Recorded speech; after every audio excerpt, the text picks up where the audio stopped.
नुकसान के आंकड़ों को अब जुटाने में जुटा है। कलेक्टर्स से इस पूरे नुकसान की जो रिपोर्ट है वो मांगी गई है।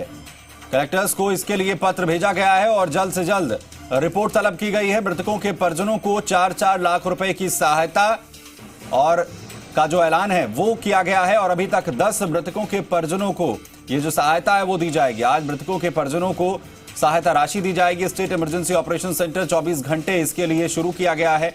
जिला स्तर पर भी कंट्रोल रूम शुरू रखने के निर्देश जारी किए गए हैं। घायलों को भी सहायता राशि की जो अदायगी है वो की जाएगी। इसके लिए जिला कलेक्टर्स को अधिकृत कर दिया गया है। सीएम गहलोत ने कल ही इसको लेकर जरूरी निर्देश दिए थे और पीड़ितों को जल्द राहत पहुंचाने के निर्देश यहां पर मुख्यमंत्री की तरफ से दिए गए हैं।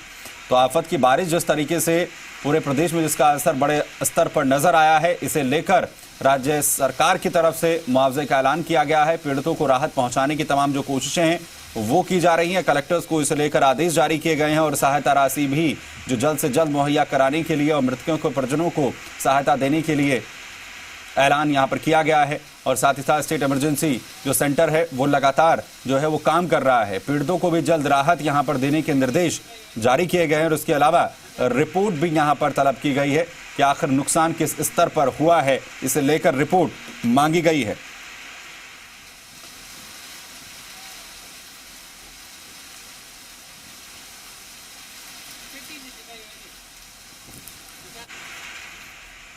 इस खबर पर ज्यादा जानकारी के साथ दीपक गोयल और साथ ही साथ ललित जी मीडिया संवाददाता हमारे साथ यहां पर जुड़ रहे हैं। दीपक, सबसे पहले आपके पास आना चाहेंगे, क्या कुछ जो है इस वक्त सबसे पहले जो पीड़ित हैं, जो सबसे ज्यादा प्रभावित हैं, उन्हें राहत पहुंचाने की कोशिशें जो हैं वो की जा रही हैं प्रशासन की तरफ से?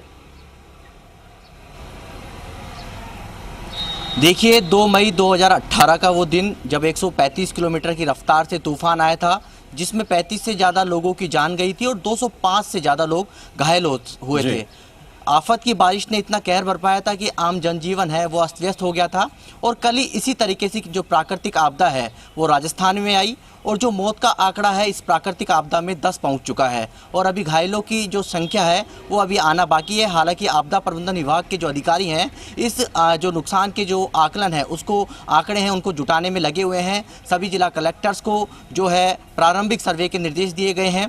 जो सर्वे के अंदर माना जा रहा है कि 2 बजे के बाद तक ये पूरी जिला कलेक्टर से जो सर्वे की रिपोर्ट है वो आ जाएगी। जिस तरह से मौत का आंकड़ा लगातार बढ़ता जा रहा है, अभी कुछ देर पहले तक जब आपदा प्रबंधन अधिकारियों से जब बातचीत हो रही थी तो वो इस मौत के आंकड़े को 6 बता रहे थे। जयपुर के अंदर 3 मौत तो बताई गई है और अभी कुछ देर पहले जो अपडेट हुआ है वो 1 मौत और हुई है। यानी कि राजस्थान में 5 जिले ऐसे हैं जिनमें 10 लोगों की मौत हो चुकी है और इसके अलावा जो नुकसान हुआ है उसकी सर्वे करवाया जा रहा है। सबसे पहली प्राथमिकता है कि जो घायल है उनका उपचार कराया जाए। उनको जो किसान हैं जिनकी फसलें हैं बर्बाद हुई है उनको हर संभव जो मदद है, जो सहायता राशि है, वो जो मुआवजा है वो जारी किया जाए। लेकिन उससे पहले जो मृतक हैं उनके परिजनों को 4-4 लाख रुपए की सहायता राशि जारी करने के निर्देश दे दिए गए हैं। ये पहला मौका है जबकि SDRF नॉर्म्स में बदलाव किया गया था।